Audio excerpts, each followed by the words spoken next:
Welcome to the Piston Fanatic. I am your host, Dave Dalton, and I'm excited to share my passion and perspective of our Detroit Pistons as we go on this fantastic voyage together. I've been a die-hard Piston fan since the days of Dave Bing and Bob Lanier. I've also been the varsity basketball coach of a very successful program in northern Michigan. Thank you so much for listening. I appreciate each and every one of you, and it would mean a lot to me if you would subscribe and like. We got some news, not the news I wanted to hear. On Friday, news broke that after the hiring of Fred Vinson, the shooting coach from New Orleans that we stole, and I'm excited about, is a clear signal that Monty will be back with the Pistons.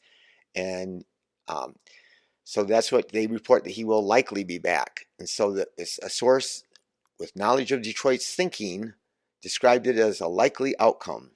So I don't know. I don't know. I think Vincent, we would wanted him and being able to keep him whether we hired Monty or not. They did coach together. He was working under Monty's staff back in the years ago with New Orleans, and for 5 or 6 years. And so now there's that. I don't know what exactly who the source was. It's interesting because James Edwards III and Omari Stankova, who are beat writers for the Pistons, have not reported a thing. James, in fact, actually said that he thought that that the signing of Vincent did not mean that necessarily we were going to have Monty come back, excuse me. So anyway, I just wanted to let you know I'm not for firing coaches. I'm a coach. I love coaches. I feel bad for coaches that get fired unnecessarily. I support coaches. No coach is perfect. Every coach makes mistakes. Chuck Daly, my hero, he was a great coach. He did things I disagreed with. I thought he should play Rodman more earlier before he started playing anymore. But there's just a lot of things. But I think that I'm going to go through a list of things. So it's not just one thing that Monty did wrong that I feel like he does not deserve to come back. And again, my hope is that this report is inaccurate and that Trajan Langdon comes to the realization that Monty shouldn't come back. And now my fear is that, Trajan's not been here all year. He has not got to see everything that's happened behind the scenes. He does not know, and depending on who he talks to, and I know there's a lot of people who love Monty Williams. I think by all accounts, Monty's probably a wonderful person.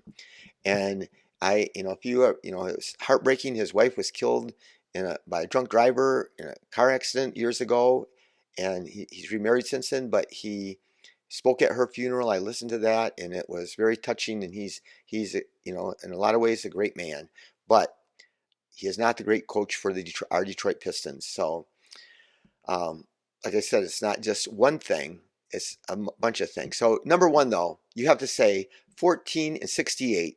If that's not a reason, and everything was not his fault. The roster was flawed. There were lots of injuries, but there's been lots of flawed rosters with the Pistons and with every other team in the NBA. There's lots of flawed rosters in the history. We've had some terrible teams, and they have not finished 14-68. And that's one of the worst records. It is the worst record in Piston history, but it's one of the worst records in NBA history. All the teams, and they've all had flawed rosters. Not all of them, but lots of teams have, and they have not finished this badly. So whatever you want to say, whether he deserves all the blame, he doesn't. But it's crazy. And it's interesting with coaching. Jason Kidd, he made it to the NBA Finals. He was trashed by so many people on the internet, and it looked like he was going to get fired. People said he was no good. Chris Finch, who coached the Minnesota Timberwolves, he was criticized. It looked like he was on the hot seat and going to get fired. And then they turned around and had a good year. So could Monty turn around things, and with a better roster, could we have a good year? Yes, it could happen. I would never eliminate that idea from possibly happening. But that doesn't mean that he deserves to come back. And I'm going to, again, number one was the record. And again, I didn't blame everything on him. Another thing, so before he got hired, he wasn't the guy I wanted, but I thought it wasn't a bad hire. The thing that I said it on my podcast, that gave me pause is his handling of DeAndre Ayton. So DeAndre Ayton, they make it to the Western Conference Finals, and in the Game 7, they're getting destroyed, and he benches DeAndre Ayton. And there was rumors that there was tension between him and Monty, and then they showed at one point in the playoffs with Monty with his arm around him, and talking to him, and people made a big deal about, oh, see how Monty relates to his players. Well, Monty benched him. The whole team was doing terrible. They lost like by like 50 in the game 7. I don't know. It was a terrible blowout, but he decided that it was, DeAndre Ayton's the only one that got benched and didn't get to play. So, and then everybody knew that there was tension there and that there was a problem. And then the next season comes around, they re-sign Ayton to an extension for like 4 years. So he's going to be part of the team. Well, they traded him, but he was going to be part of the team. So, Monty was the coach and he still had to deal with him. But they get back to training camp. They're 2 or 3 weeks into training camp, and a reporter asked DeAndre Ayton, has Monty talked to you about what happened at the end of last year? He said, no, Monty hasn't said a word to me. And that was a red flag in my eyes. Also, I don't know how much Monty was involved with Jay Crowder. So Jay Crowder started for the Suns when they were really good. And then all of a sudden they decided they were going to start Cam Johnson, excuse me, and instead. And so then I think when they notified him that, then there was, I don't know what happened behind the scenes, but then for whatever reason, they did not bring him back. He did not play. He a good player who had been a starter for them, sat out the year until they finally traded him to the Bucks. So I don't know. Again, I don't have ideas whether that was all on Monty, but still, those things lead you to believe, and especially after we got to see what happened with Ivy. And Jaden Ivey was a promising rookie. He did sensational at the end of his rookie season, and then he comes in all fired up to have Monty be his coach. And he's known as one of the hardest workers. He puts in more time than anybody. And then Monty chooses to bench him and play Killian Hayes over him and play him more minutes. It was not just a thing. It's not just that Jaden didn't get to start. It's just that he still played Killian more minutes. Killian Hayes has one of the worst shooting efficiency numbers in NBA history. And we just kept playing him, and everybody knew we didn't have shooting. And now, after he started his last game with the Pistons, he got cut. And then not one team, the last 2 months of the season, has signed him as even their 15th man. And so that just, who knows what Monty, obviously, there were things about Ivy that bugged him, and I can attest to the fact that there were players, even though I might have loved them as a person, that there were things, the way they played, that, if a person, took bad shots or didn't sprint back on defense, or those are things that bothered me. And I don't know what bothered him, because Ivy, again, he's one of the hardest workers on the team. So those are red flags. So, but that's just judging talent, and figuring things out. I always say that a good coach figures things out. They figure out what players to play, what defenses to play, what offenses to run. Coaches figure things out, what putting players into what positions to play. Those are all good things that coaches decide.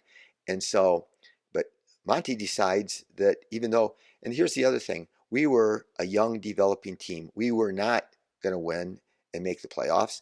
And so we needed to develop our young players. But yet, we decided to play Isaiah Livers over Asar and Kevin Knox. They got to play. They started over him. And then also the roller coaster ride that he put. So Asar starts. I didn't think he was going to start when the season started. I loved him I wouldn't have drafted him.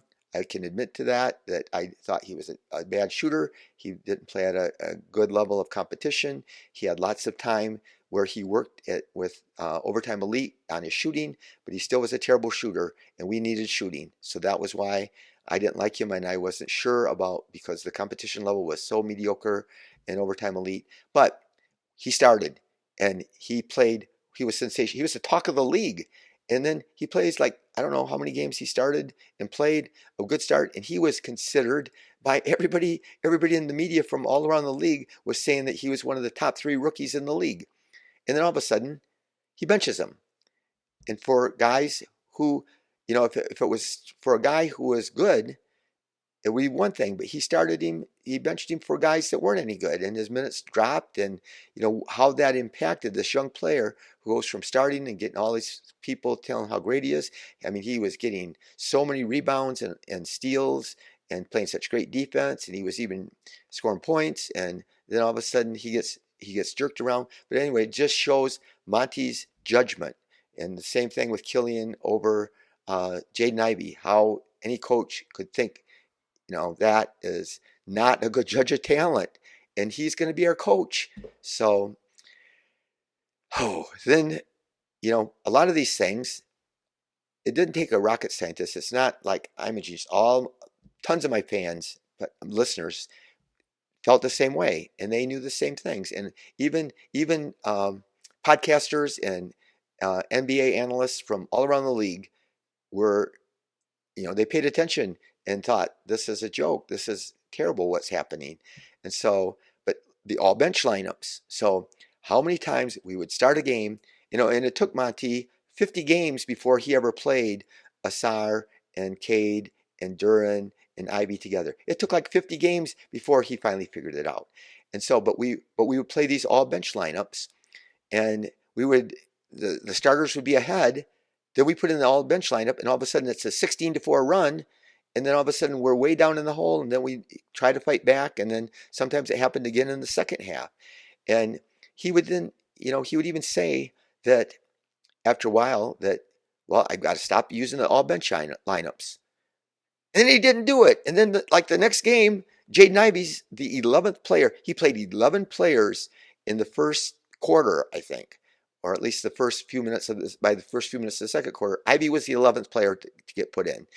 And, it just was crazy. But he would say one thing and do another thing. And then they had to have an organizational meeting, and they had to tell him, and it was like, oh, yeah, I just figured out, oh, this is a good idea to play Jaden Ivey and put the ball in his hands once in a while.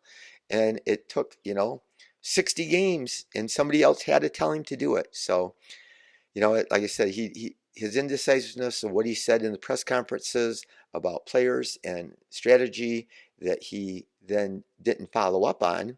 And most of us thought that some of the things that he said were the right thing, and we were all excited.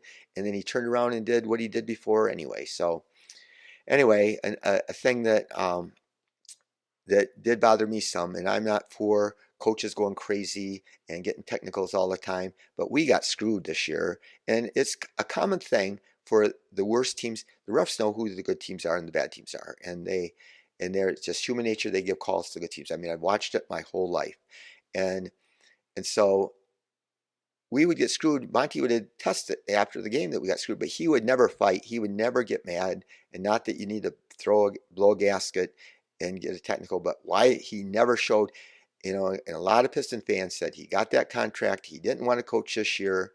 And we just kept on throwing more and more money. And so he just didn't care about coaching. But I don't know, where was the fight? And I want to remind you of this, and because I disagree with a lot of people, that the thing is, when he said no at first, he didn't want to coach. His wife was dealing with cancer, and supposedly by the time that we offered him the biggest amount of money, that had been resolved to the point where she was doing okay, and so there was time there. But he didn't. He was Phoenix owed him 3 years and 21 million, so he could have sat out 3 years and got 21 million. Now, if we don't, in fact, like the report says that we might take him back again for another year, he would get 60 some million dollars to not coach. So I'm not feeling too bad for Monty about that, because again, it never seemed like he cared. We haven't heard anything from him. But yeah, so I think that we didn't see players improve. How many players? Name me. Cade improved during the season, and he loved Cade, and I think he formed a good relationship with Cade, and I think Cade liked him because he always, was real positive about Cade, and so I think that's one thing. But who else improved? So, in fact, Sarr got worse. He played pretty good at the end of the season when he got to play. Part of the reason he played worse because he didn't play as many minutes. Ivy.